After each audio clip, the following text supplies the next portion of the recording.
First up, brief outline of what I'm going to talk about. I do want to just talk about the University of Adelaide, the institution, just for a minute or two.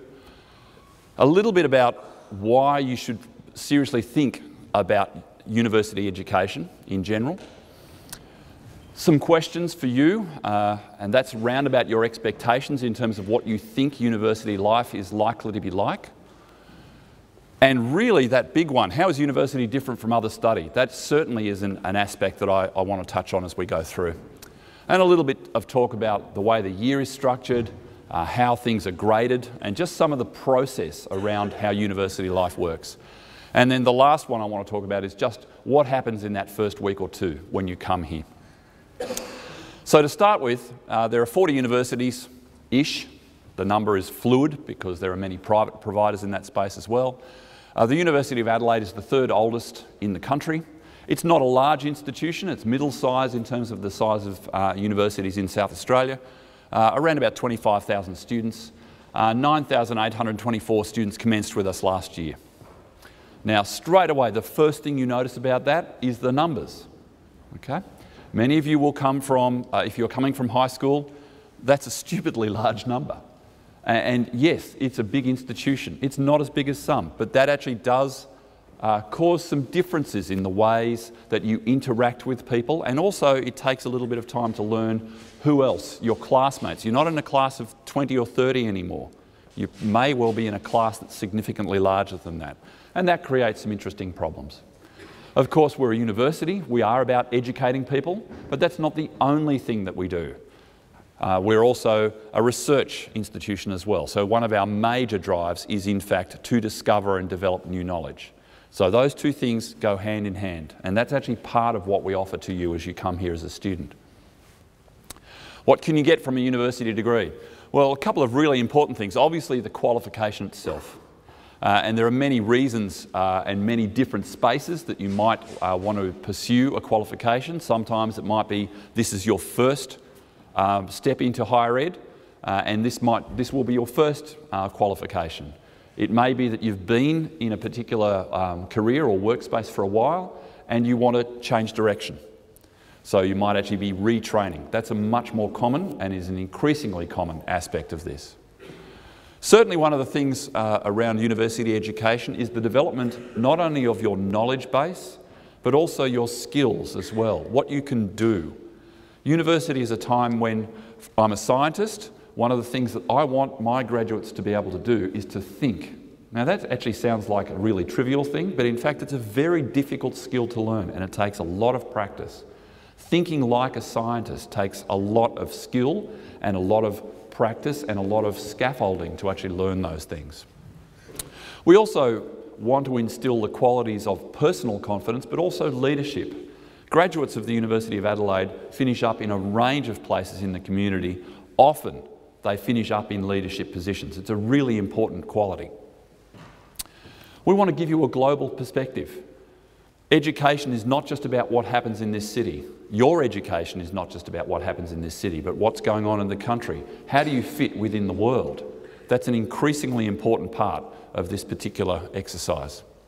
We do actually offer students and encourage students to spend part of their time studying overseas.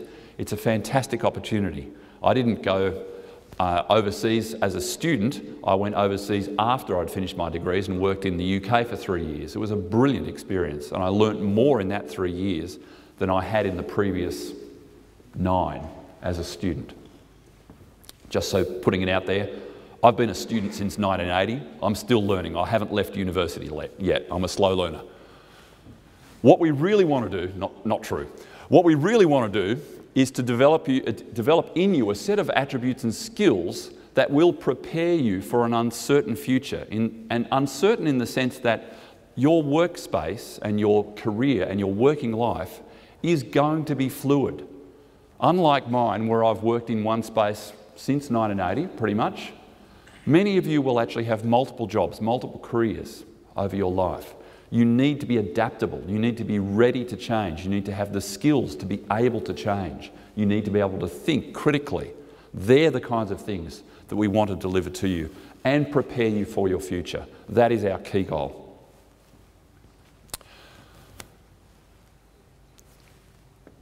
Key first point. Prepare you with skills, attributes and knowledge. So it's not just about the knowledge base, but it's what you can do with it that we're interested in. We want to provide a learning engagement that will actually really fire you up and get you excited about what you're doing. If you actually do first year science and you do chemistry, you'll sit in my class. I hope to see you next year. We'll have a lot of fun. I promise you, we will have fun, even though you're actually it's going to do nasty things to your head. I'm going to make you think, but you will actually learn a lot and will actually have fun in the process. Certainly, one of the things at the bottom there, most of the people, in fact almost all of the people who will be standing in front of your classes teaching you are researchers. And many of them, many of them are world leaders in their field. So you just need to remember that the person who's actually teaching your first year biology class or your first year law class, they are often world leaders in their discipline. Okay? So you need to actually remember that this is not just somebody who's telling you some stuff that comes from a book. It's often imbued with their own experience of being a researcher, and that's very much part of what the University of Adelaide stands for. A couple of questions that we need to just work through in terms of what are your expectations when you come onto campus and you start your program? How much face-to-face time, how much time do you expect to spend in face-to-face contact with teaching staff? Now this will very much depend upon the disciplinary area that you go into. So I'm a scientist and the number there is quite high. If you're heading into an engineering area, the number of face-to-face contact hours is quite high. If you're in law, it's not as high. Arts, it's not as high, but there's more out-of-class time that you actually need to spend work. Academics don't just teach. So I'm a researcher as well as a teacher. And so for us, teaching forms only part of our work. Research is the other major time commitment. So in terms of the amount of face-to-face contact that you will actually spend with me in my class, it might be 3 or 4 hours a week, but I will be expecting you to do at least that same amount as well out of class. The other thing you'll probably be a little bit unsure of in the first couple of weeks, it'll take you a little while to actually get the idea that nobody's actually checking whether you're in class. Okay, now that's not true for everywhere. There are some places that are compulsory, but for example, in my first year chemistry class that I'm teaching at the moment, I have nearly 500 students. I don't take a roll. Okay, that'd be fun, wouldn't it? 500 names? No, that's not going to happen. Okay, we expect you to be in charge of your own destiny. Okay, this is your career, this is your education. You need to take control of that from the word go. How much time do you expect to spend on self-directed study? Well, again, that's actually going to be a little bit flexible depending upon what you're doing. Most courses factor in at least 2 hours of non-contact for every 1 hour of contact, and that does vary depending upon where you are and what course you're taking inside the institution.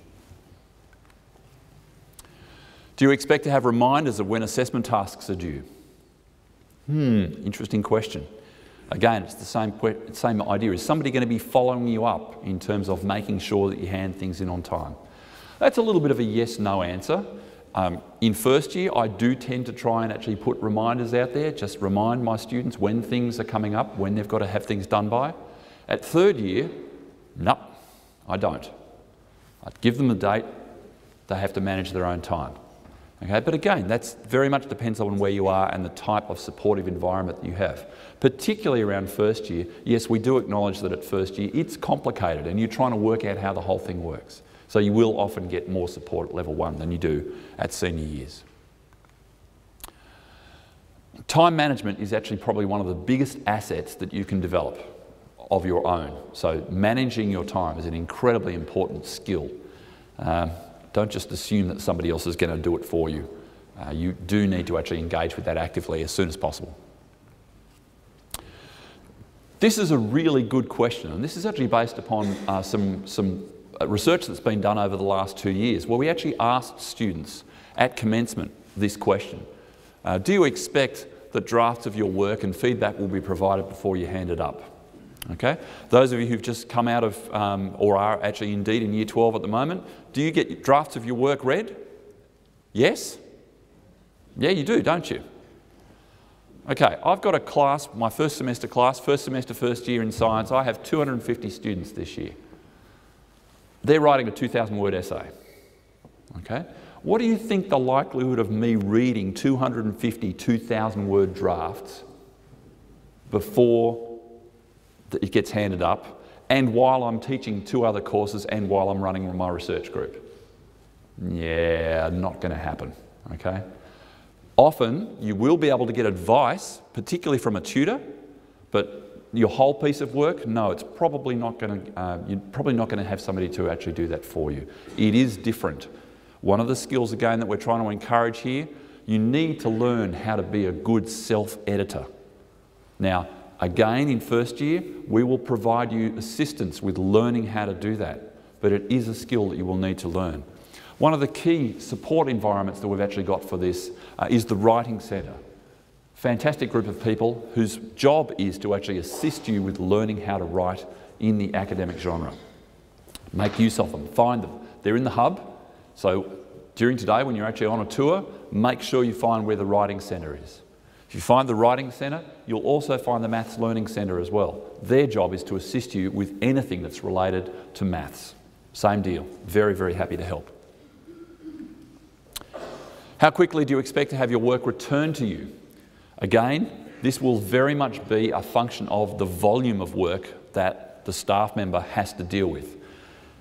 2 weeks is what we aim to do. I get my stuff back to my students inside 2 weeks, and yes, that 250 2,000-word essays, we had them marked in 15 days. That's a lot of work from my perspective, but it's really important from the student's perspective to actually get that feedback as quickly as possible, so you can pick that information back up and use it in the next piece of work that you hand in. Will you be able to fit study into your current commitments? I'm assuming that many of you, probably most of you, actually have some sort of part-time employment. For some of you it might be more than part-time. Many of you will play sport. I strongly encourage that. I think it's a terrific thing to do. Many of you may have family commitments. How are you going to fit studying around the edge? It's really important that you do recognise that being at university is like having a full-time job in terms of the time commitment that we expect you to actually commit to your studies. So don't be overconfident about how much you can cram into your week. You do need to actually create a balance. You need to think carefully about how to fit study. If you're a full-time student, and particularly in engineering and science, 40 hours a week is the sort of time commitment that you will need to put in. I can confidently say that. I have a focus group of 1. My son is in second year engineering. He started last year, and boy oh boy, 40 hours a week, absolutely. Okay? And that was just to make sure that he managed. Now, he's got a part-time job and all of those other things as well. It does require some juggle, but be conscious of that and plan for it at the very beginning is the message. How is university different from other learning environments? Well, this is an example of how it's different. This is what I would consider to be not a large class. It's not my biggest class by any stretch. It's certainly, it's bigger than some of the ones that I teach. Class sizes are much, much bigger. So the amount of personal contact that you may have with a staff member might actually be significantly less. And that's something you need to recognise. The modes of communication, we provide you with a number of different ways that you can make contact with staff and also with your peers. It's really important you learn how to use that effectively along the way. There are more subjects to study. There is so many different things that you can actually take on board while you're here. And sometimes the choice can be overwhelming, particularly when you're starting out. Make sure that you seek advice about the best way to structure what you're trying to do. So ask questions. If you've got a certain goal in mind, how can I manage this particular goal? There will be people who can provide you with that advice. Certainly there is more students in the class. There is much more anonymity.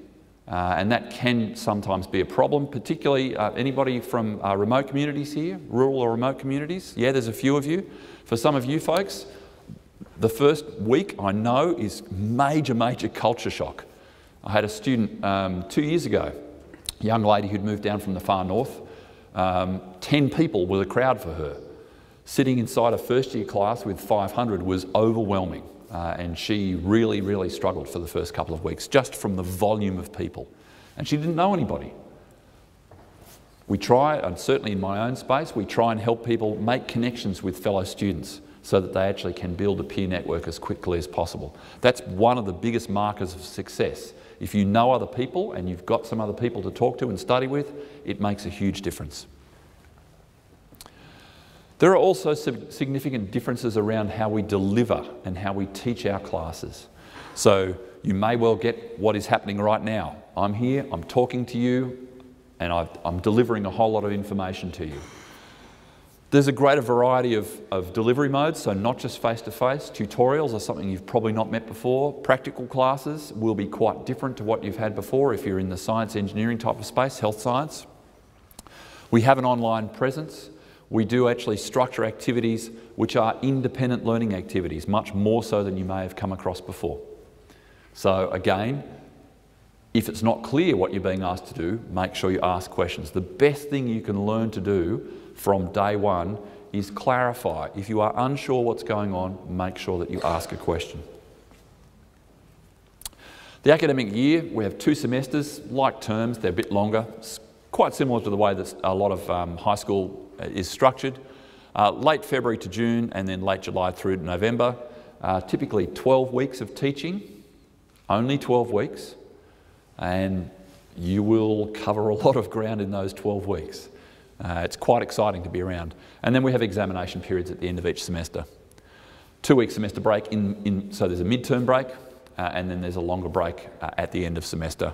And then obviously there's the long break over the summer. There are actually both winter school and summer school, so you can actually take courses in the mid-year break and also the end-of-year break as well. There's a smaller range of things, but you can actually take courses and accelerate your progress through your program of study in most areas. Assessment is slightly different to what you've seen before, and this is going to be a space that will change in the lifetime for you as a student, because the whole environment of higher education in Australia is changing at the moment, and there will be some things that will impact upon you. But there's a variety of different things that you'll be asked to do. Obviously, in my space, there is practical work. You may well be asked to write an essay. You might have multiple essays going on at once. Group work, field reports, tutorial papers, tests, exams at the end of semester. So there's a variety of things that actually go on. Formal examinations at the end of semester often contribute a significant chunk of the final grade. At the moment, that ranges from probably 30 up to 70%, so some courses have 70% of the grade is from the final examination. So just, again, be very aware of the assessment regime that each course that you're in and make sure that you actually act appropriately. Most courses, certainly in the undergraduate space, you get a grade at the end of each one of your courses, high distinction, distinction, credit, pass, and they are all passing grades, and the only difference between them is actually the level of performance. So a high distinction, for example, is a mark of 85 or above. Okay, so that's right at the top of the tree. Pass is 50, it's designated in that space, and obviously then the letter that we don't use is anything that's less than that. Most courses, in fact all courses, actually do offer students who are right at the edge of that passing space an additional opportunity to actually demonstrate their learning at the end of each semester. So that's what we call additional assessment. So if you just miss a 50, there are opportunities to actually make that up as well. One of the things that I will actually say, and it depends very much in terms of which particular program of study that you are in, there are progression rules. So there are certain courses in which you have to pass certain courses at first year level in order to progress into your higher year level studies. Again, it's very important that in your program of study you are aware of what those requirements are, and that you don't get to the end and suddenly find that you've, well, not done something you should have. Every program of study has a set of academic program rules. You need to actually make sure that you know what they are, where to find them. They're on the university website, they're readily accessible. You need to actually make sure that you abide by those rules. Sounds gloomy, doesn't it? Okay? This is all the process stuff. Let me tell you that one of the things about coming to university, I distinctly remember the first day I walked onto campus. I didn't know a soul. Nobody from the school that I went to, both my degrees are from the University of Sydney. Nobody from the school I went to Sydney Uni. I didn't know anybody. Sydney Uni is a lot larger than Adelaide, physically and in the number of students. And I was just completely lost for the first, physically as well. I did get lost multiple times. But also I just didn't have anybody to connect with. And then I started meeting some new people, and then I just had fun. My first year of study, I didn't study that hard. Probably shouldn't say that, but I did have fun. I passed everything. I did pass everything. Okay. One of the things that will almost certainly happen in the first couple of weeks, you will finish up sitting in the wrong place. Okay? That happens. You will miss out on picking up the information that you're after. You will get lost. You will not finish up in the right space. That's okay. It's a rite of passage, okay? You just breathe deeply, move on. The one at the bottom is the one that is probably, that does happen to some students, and is probably, from my perspective, the most distressing, okay? Don't let it get to that far, all right? The most common reason that I've had personally over 20 years working here for students who are thinking about dropping out is often because they haven't made any connections with anybody else. Okay? Now there's a variety of reasons for that. Strongly encourage you, get to know the people in your class, particularly in those first few weeks. That is actually an incredibly important part of being at university. It's okay. If you finish up sitting in the wrong lecture, there's a number of ways that you can manage that. The one that, just gently get up, leave, that's okay. I won't be offended. The one that worried me more was a student that came down at the end of my third year chemistry class, very, very worried, and asked me, is this going to be in the exam? And I knew that she was in the wrong place. So I gently told her that she'd just actually sat through a third year class, not a first year class. And she was mortified, not surprisingly. But then she went, I actually understood some of that. And then she went, wow, that's not as bad as I thought it was going to be. So if you finish up in the wrong class, it's not the end of the world, okay? And one of the things that I do encourage you to do is actually to go to some other classes on things that you are not studying. Find out what some of these other things are actually all about, okay? Find out what your place in the university is. That's a really important part. Let me say that if you actually do, and this is not the survival guide, but to some extent this is fairly true, if you do get through the first 6 weeks of study, because that is the transition period that most students find really tough, it's the hardest 6 weeks in many ways, look, you might not have any issues at all. Okay? For me it was about 2 weeks before I felt really comfortable. That first 6 weeks, that's the marker. You will stay and you will succeed, okay? And that first comment, almost nothing is a complete disaster, okay? It's very rare that we have crash and flaming burn, okay? So be encouraged. Again, strongly commend both the people who are teaching you, but also there's a range of student support services that we have in place to help you through those first few weeks. There is a transition advisory service specifically to help you through the first couple of weeks. You may actually find that you're just in the wrong program of study, okay? That does happen. That's fine. Again, make sure that you talk to somebody. There are student support services for you. I strongly encourage you to get involved in all of the activities on campus. University is not just about sitting in class. It's also about getting out there and finding out how the world works and meeting new people and trying different things that you've never done before. The bottom point is the one that I most want you to take away. I really mean it. Make sure you ask. If there's something you don't know, ask for advice. Our goal is to actually prepare you. It's to give you skills and knowledge to prepare you for your future career. And let me say that should be future careers plural, because you probably will have more than one. I do sincerely hope that I see many of you on campus next year. Hopefully I'll actually see you in my first year class, where we will have, I guarantee you, a lot of fun. There's lots of information available today. I strongly encourage you to spend as much of your time as you can going to the disciplinary spaces, looking at the campus itself, just actually finding out what goes on. A couple of things there. January change of preference night, Thursday the 3rd of January, so that's the date that you can come onto campus after you've got your results, for those of you who are in Year 12, and make a change of preference in readiness to start your studies next year. I do hope that you have a fabulous day. Hopefully the weather won't cause us too many problems.